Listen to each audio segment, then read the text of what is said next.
खरं तर ना तुमच्या पुस्तक प्रकाशनाच्या कार्यक्रमाला मी होतो आणि असा अद्भुत कार्यक्रम मी त्याआधी कधी बघितला नव्हता. म्हणजे त्याच वेळेला त्या पुस्तकाच्या 1,00,000 प्रती नोंदल्या गेल्या होत्या. आता मला माहिती नाही की एव्हाना पुस्तकाची प्रिंट ऑर्डर किती झाली आहे, पण त्या त्या पुस्तकाच्या बद्दल आम्हाला सगळ्यांना जाणून घ्यायचं आहे. तुमच्या त्या बालपणाच्या त्यामध्ये आलेल्या सगळ्या आठवणी, तुमचा संघर्ष.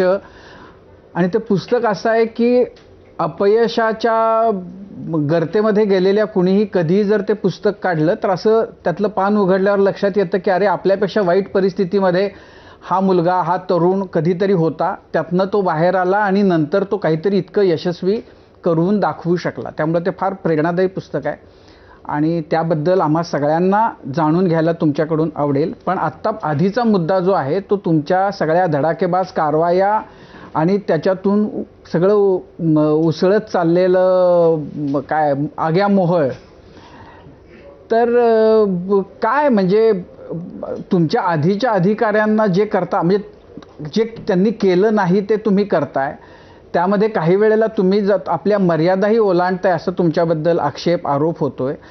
काय तुमच्या या कारवायांच्या मागचं काय भूमिका आहे? मुळामध्ये मर्यादेमध्ये राहूनच मी काम करतो. कारण कोणताही अधिकारी जो असतो तो पूर्णपणे जे कायदे दिले आहेत, नियम दिलेले आहेत, त्याचं इम्प्लिमेंटेशन करण्याच्या दृष्टिकोनातून काम करत असतो.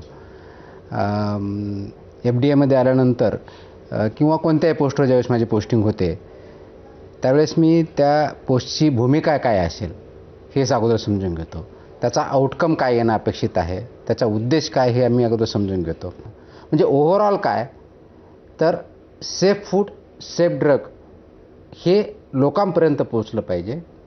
ती करण्याची जबाबदारी याच्यामध्ये जे बिझनेसमध्ये आहे त्यांची आहे आणि ते त्याप्रमाणे व्यवस्थित करतात की नाही हे बघणं ही FDAची जबाबदारी आहे.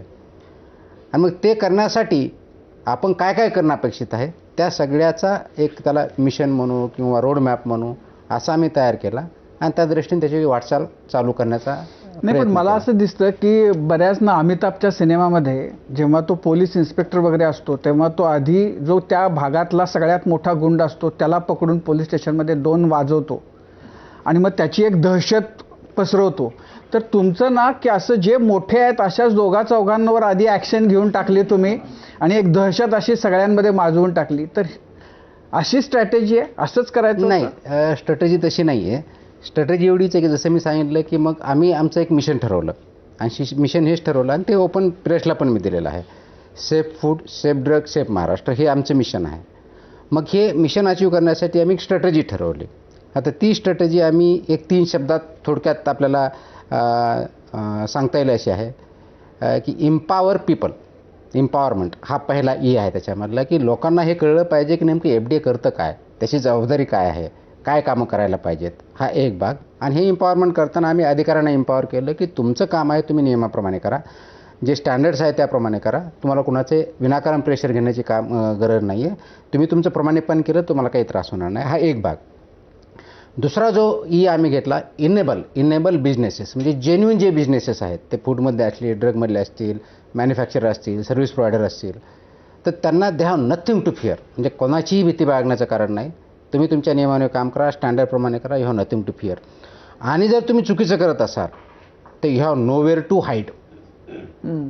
ह्या 2 गोष्टी सायमॅटिक, इनेबल बिझनेस आणि जे नियमाप्रमाणे करत नाही त्यांच्यावरती कठोरातली कठोर कारवाई करणं, हा दुसरा त्याच्यामधला आहे. आणि तिसरा इन्फोर्स लॉ. म्हणजे हे सगळं करण्यासाठी आपले जे कायदे आहेत, नियम आहेत, स्टँडर्ड्स आहेत ते इन्फोर्स करायची, ही त्याच्यामधली ओव्हरऑल स्ट्रॅटेजी आहे. मग आता या स्ट्रॅटेजीमध्ये आपण जसं म्हणलं की मोठं करतो किंवा छोटं करतो असं नाही. अगदी वडापावल्यापासून काम केलेलं आहे, अगदी कॉस्मेटिक याच्यावरती आपण कारवाई केलेली आहे, अगदी ती गोरी ब्युटी क्रीम काय नावाची ती त्याच्यावरती आपण कारवाई केलेली आहे.